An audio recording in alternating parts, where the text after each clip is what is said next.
গল্প লেফটেন্যান্ট মেহেরাজ মির্জা, পর্ব সংখ্যা ৪৯-২। কলমে নোসাইবা আর নুরি। মেহেরাজের কথা শেষ হতে না হতেই মিলি ফুঁসে উঠে রেগে বলে, খবরদার মেহু, আমাকে লিলিপুট বলবি না, ভালো হবে না কিন্তু। মিলির কথায় সবাই একত্রে হেসে ওঠে। তখন মিলি আবার বলে, এ হাসবি না, আমি লিলিপুট হইলে তোরা কারেন্টের খাম্বা, 5 ফুট 5 ইঞ্চি আমি, লিলিপুট বলবি না একদম, আর এবার হাসলে দাঁত খুলে দিব। মিলির কথায় আর এক দফা হাসির রোল পড়ে ডাইনিং এ। শ্রেয়সীর ভীষণ লজ্জাও লাগছে আবার ভালোও লাগছে। এই বন্ধুদের এমন হাসি ঠাট্টা দেখে ইরুকেও মনে পড়ছে ভীষণ। যদি ইরুর সাথে কথা হতো, তবে তা তো সম্ভব না এখন। শ্রেয়সী ভাবনার মাঝে মেহেরাজ মিলির দিকে তাকিয়ে বলে, আমি কি একবারও তোকে মিন করে বলেছি? আমি তো তুহিনাকে মিন করে বলেছি, তাই না তুহিনা? বলে হাসলো মেহেরাজ। দূর থেকে সেই হাসির উপর এক দফা ক্রাশ খেলো শ্রেয়সী। ইস, মানুষটা হাসলে কি সুন্দর লাগে, নজর না লাগুক। মেহেরাজের কথায় মিলি বলে, দেখ মেহু, ভালো হবে না কিন্তু, আমাকে পচালে পরে কিন্তু পস্তাবি। মিলির কথায় সবাই হাসে। তারপর ইভান ঠাট্টা করে বলে, কিসের পস্তাবে আর কেনই বা পস্তাবে? তুই কি পচা আলু যে তোকে পচাবে? ইভান না, মেরে দেবো কিন্তু। এবার তুই হেসে সবাইকে থামতে বলতেই মিলি মুখ ফসকে বলে, কি জন্য চুপ করব? কোনো প্রশ্নই আসে না, আমাকে পচাইলো কেন? এবার বাসর করিস শালা, শ্রেয়সীকে আজ আমাদের সাথে রাখবো, দেখবনি কেমনে না পস্তায় থাকিস। কথাটা বলেই দাঁত দিয়ে জিভ কাটলো মিলি। কি বলতে গিয়ে কি বলে দিয়েছে। সবাই কতবার নিষেধ করেছিল এই কথাটা শ্রেয়সীর সামনে না ওঠাতে, আর সে বলে ফেলল। আজ আর রক্ষা নেই। মিলির কথা শুনে শ্রেয়সীর ভীষণ লজ্জা লাগলো। সি, মাটি ফাঁক করে ঢুকে যেতে ইচ্ছে করছে, আর চোখে মেহেরাজের দিকে তাকাতেই দেখলো মেহেরাজ তার দিকেই তাকিয়ে আছে। শ্রেয়সীর লজ্জায় চোখ নামিয়ে নিতেই মেহেরাজ তোহার দিকে তাকিয়ে বলল, রাতে কি বিরিয়ানি খাবি নাকি তন্দুরি? তন্দুরি। মেহেরাজের কথার পিঠে তোহা কথাটা বলতেই মেহেরাজ ইশারায় শ্রেয়সীকেও জিজ্ঞাসা করতে বলে। মেহেরাজের ইশারা চোখ এড়ায় না ইভান আর মিলি। দুজন একই সাথে খুক খুক করে কেসে ওঠে, একই সুরে গেয়ে ওঠে, ওদের হয়েছে কবে, আমাদেরও হবে। মামু এভাবেই কাটবে কি তবে?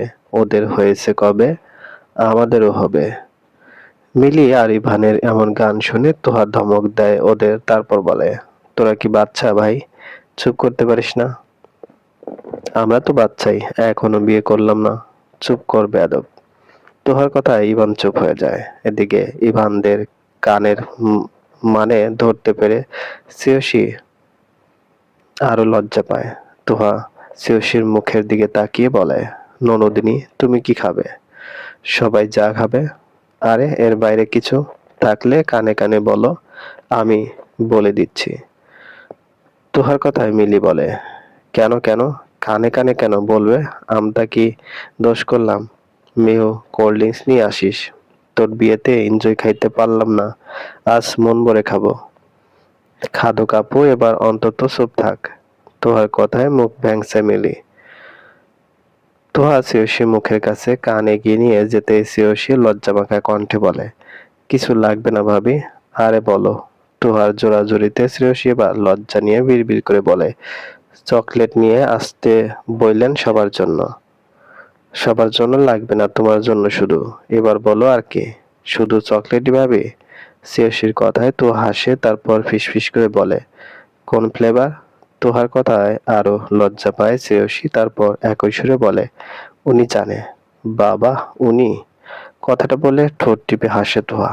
এদিকে শ্রেয়সীর লজ্জায় রাঙা হয়ে যায়। তোহা শ্রেয়সীর থেকে সরে উঠে দাঁড়াতে মেহেরাজও উঠে দাঁড়ায়। তারপর দুজন দরজার কাছে যায়। তোহার দরজা খুলে দেওয়ার পর মেহেরাজ বেরিয়ে শান্ত গলায় জিজ্ঞাসা করে, কি বলল? চকলেট। কোন ফ্লেভার তুই জানিস বলল, আর কিছুই না। আচ্ছা থাক, দ্রুত ফিরবি, খিদে লেগেছে ওর, সন্ধ্যায় খাওয়ার অভ্যাস। আচ্ছা তুই এদিকটা দেখ, আমি আসি। মেহেরাজ লিফটে উঠে নিচে নেমে চলে যায়। তুহাও আর না দাঁড়িয়ে দরজা ভিতর থেকে বন্ধ করে আবার সবার সাথে আড্ডা দিতে বসে পড়ে।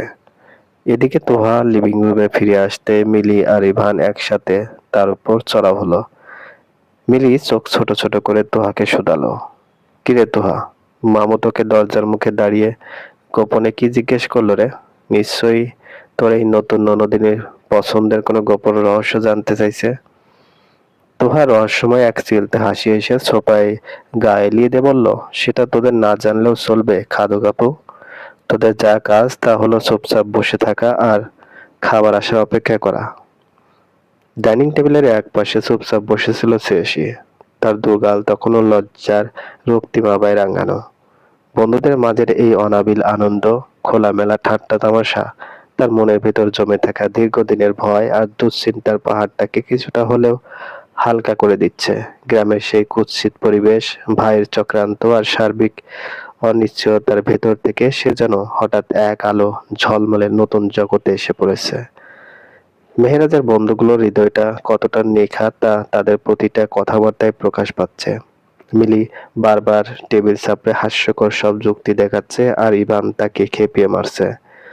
তুহিন আবার মাঝখান থেকে বিচারকের মতো ভাব নিয়ে দুজনকে শান্ত করার ব্যর্থ চেষ্টা করছে। সে ভাবছিল ইরুর কথা। ছোটবেলা থেকে তারা দুজন একসাথে বড় হয়েছে, প্রতিটা সুখ দুঃখ ভাগ করে নিয়েছে। আর যদি ইরু তার পাশে থাকতো তবে হয়তো এই বন্ধুদের আড্ডায় সে আরো বেশি স্বাচ্ছন্দ্য বোধ করত। ইরুর চঞ্চলতা আর মিলির এই দুষ্টমি মিলে ডাইনিং রুমটা হয়তো একদম মাথায় তুলে ফেলতো। কিন্তু পরিস্থিতি এখন আর আগের মতো নেই। সিয়াম আর তার লোকজনের ভয়, পুলিশি তদন্ত আর একের পর এক অজানা ঘটনার ঘনঘটা তাদের জীবনকে এক জটিল সন্ধিক্ষণে এনে দাঁড় করিয়েছে। সে মনে মনে মেহেরাজের সেই গম্ভীর অথচ ভীষণ মায়াবী মুখটার কথা চিন্তা করতে বুকটা ধক করে উঠল। মানুষটা বাইরে থেকে যতটা কঠোর, ভেতরের হৃদয়টা যেন ঠিক ততটাই কোমল ও দায়িত্বশীল। তার প্রতি মেহেরাজের এই নীরব খেয়াল রাখা, ছোট ছোট চাওয়াগুলোকে গুরুত্ব দেওয়া, এসব যেন শ্রেয়সীর মনের গহীনে এক নতুন অনুভূতির জন্ম দিচ্ছে।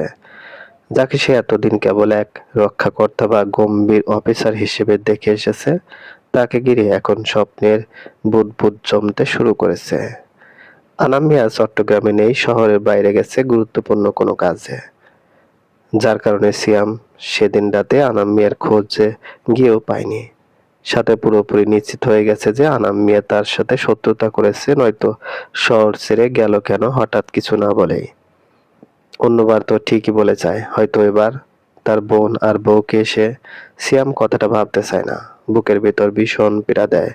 তবে আনাম মিয়াকে সিয়াম ছাড়বে না, যেখানেই থাকুক তার বোন আর বউকে মুক্ত করবেই। গাড়ির স্টিয়ারিং এ শক্ত মুঠো চেপে ধরে বসেছিল সিয়াম। চোখের পাতায় তার অসীম ক্ষোভ আর ব্যর্থতার যন্ত্রণা জমে উঠেছে। এতদিন যাকে সে নিজের স্বার্থের সবচেয়ে বড় চালিকা শক্তি বলে মনে করেছিল, সে আনাম মিয়াই এভাবে তার পিঠে ছুরি মারবে তা সিয়াম স্বপ্নেও ভাবেনি। শহরের প্রতিটা গলি আনাম মিয়ার গোপন আস্তানা আর তাদের পুরনো নেটওয়ার্কের প্রতিটি কোণে নিজের বিশ্বস্ত লোক পাঠিয়েছে সিয়াম। কিন্তু কোথাও লোকটার বিন্দুমাত্র চিহ্ন পাওয়া যায়নি। ফোনের সিম কার্ড বারবার পরিবর্তন করছে আনাম মিয়া। সিগন্যাল ট্র্যাক করাও প্রায় অসম্ভব হয়ে পড়েছে। আনাম মিয়ার এই আচমকা হাওয়া হয়ে যাওয়ার অর্থ সিয়ামের কাছে এখন পানির মতো পরিষ্কার। আনাম নিশ্চয়ই বুঝে গেছে সিয়াম আর আগের মতো কেবল হুকুমের গোলাম হয়ে থাকবে না। শ্রেয়সী আর তোয়া এই দুটি মেয়েকে নিজের কবজায় রাখা মানে সিয়ামের পুরো ভবিষ্যৎকে নিজের হাতের মুঠোয় বন্দি করে রাখা। সিয়ামের চোয়াল শক্ত হয়ে আসে, বুকের ভেতরটা এক অজানা আশঙ্কায় মুচড়ে ওঠে। তোয়া আর শ্রেয়সী যদি সত্যি আনাম মিয়ার পাষাণ লোকজনের হাতে বন্দী হয়ে থাকে, তবে তাদের উপর দিয়ে কি ঝড় যাচ্ছে তা ভাবতেই সিয়ামের গায়ে কাঁটা দেয়। না, সে এটা হতে দিতে পারে না। নিজের রক্ত দিয়ে হলেও সে আনাম মিয়ার সাম্রাজ্য তছনছ করে দিবে। আনাম মিয়ার পিছনে কয়েকজন লোক লাগাইয়া দিয়েছে। সিয়াম যেন আনাম মিয়া বাড়িতে আসলেই যেন সে খবর পায়। তারপর বাড়িতে আসার পথেই কল পায় খাদিজা খাতুনের, তার বাবা নাকি হসপিটালে ভর্তি, রাস্তায় পড়েছিল। চিন্তার উপর চিন্তা নিয়ে হসপিটালে পৌঁছায় সিয়াম। তবে যে লোক দুটো সিয়ামের বাবাকে এনেছিল হসপিটালে, তাদের খোঁজ না পেলেও চকিদারের খোঁজ পায়, আর চকিদার জানায় অচেনা দুজন লোক। জরুরি বিভাগের সামনে করিডোরে পা রাখতে এক অদ্ভুত বিষাদগ্রস্ত গন্ধ সিয়ামের নাকে এলো। স্যাভলনের কড়া গন্ধ আর রোগীদের গুমড়ে ওঠা কান্নার আওয়াজ চারপাশের পরিবেশকে আরো ভারী করে তুলেছে। চকিদারের কাঁপা কাঁপা কণ্ঠে বর্ণনা শুনে সিয়ামের খটকা আরো বেড়ে যায়। চকিদার স্পষ্ট বলেছে যে দুজন লোক আলতাফ শেখকে তুলে নিয়ে এসে রাস্তায় ফেলে গিয়েছিল। তাদের চালচলন আর পরনের পোশাক সাধারণ পথচারীদের মতো ছিল না। অত্যন্ত পেশাদার ও সুনির্দিষ্ট চাতুর্যের সাথে তার কাজটি শেষ করে সিসিটিভি ক্যামেরার নজর এড়িয়ে কেটে পড়েছে। সিয়ামের ধূর্ত মন বুঝে যায় লোকগুলো আনাম মিয়ার লোক, তার বাড়িতে নজর রাখছিল আর তার বাবাকে টার্গেট করে আবার ভালো সাজার চেষ্টা করছে। এখন ছাড়বে না সিয়াম একটাকেও। একবার সিওসি আর তোয়ার সন্ধান পেয়ে নিক, তারপর গলার টুটি ছিঁড়ে ফেলবে একদম। আইসিইউ কেবিনের বেডের পাশে বসে আছে সিয়াম, তার চোখ ঘুমন্ত আলতাফ শেখের দিকে। পাশে খাদিজা খাতুন এখনো কাঁদছে নিঃশব্দে। একদিকে সন্তান হারানোর বেদনা, অন্যদিকে স্বামীর এই অবস্থা। বেশিরভাগ আত্মীয়রা মজা নিচ্ছে এখন, পেছনে বড় বড় কথা বলতেও ছাড়ছেন না। কেউ তো বলছে ভালোই হয়েছে, এখন ভালো মানুষকে অপমান করতে গিয়ে নিজেরাই ফেঁসেছে। এখন সিম্প্যাথি নিতে অসুস্থতার নাটক। এখন আর মানুষকে বিশ্বাস হয় না। হাসপাতালের আইসিইউর বাইরে আত্মীয় স্বজনদের ফিসফিসানি সিয়ামের কানে বিষের মতো বিচ্ছিল। যে মামা কাকারা এতদিন তাদের টাকার গরমে তেল মেখে এসেছে, আজ তারাই আড়ালে হেসে হেসে বিষোদ্গার করছে। কেউ বলছে বাপ বেটার অতি চালাকির ফল, পরধন লোভ করে আজ নিজেদের ভিটেমাটি খোয়াতে বসেছে। আবার কেউ করোনার ভান ধরে বলছে, আহা, লোকটা স্ট্রোক হওয়াটাই স্বাভাবিক। মেয়েটা যেভাবে পালিয়ে বংশের মুখে চুলকানি দিল, তা কি আর সহ্য হয়? সিয়ামের কানে কথাগুলো এসেছে, তবে চোখ বুজে কথাগুলো সহ্য করে নিয়েছে। খাদিজা খাতুনের ঘাড়ে হাত রেখে সান্ত্বনা দিয়ে মনে মনে প্রতিজ্ঞা করে নেয় তার বাবার এই অবস্থার কারণে আনাম মিয়ার থেকে প্রতিশোধ নিবেই। তবে দিশেহারা লাগছে তার জীবনের গুরুত্বপূর্ণ ওই দুই নারীকে হারিয়ে। কোথায় খুঁজবে ওদের? কোথায় গেলে পাবে? ঠিক আছে তো ওরা? সিয়ামের কি হচ্ছে সিয়াম ছাড়া আর কারোর বোঝার ক্ষমতা নেই। হৃদয়ের গভীর থেকে এক তীব্র হাহাকার আর অপরাধবোধ সিয়ামকে কুরে কুরে খাচ্ছে। সে ভেবেছিল আনাম মিয়ার সাথে হাত মিলিয়ে সে রাতারাতি ক্ষমতার শিখরে পৌঁছে যাবে।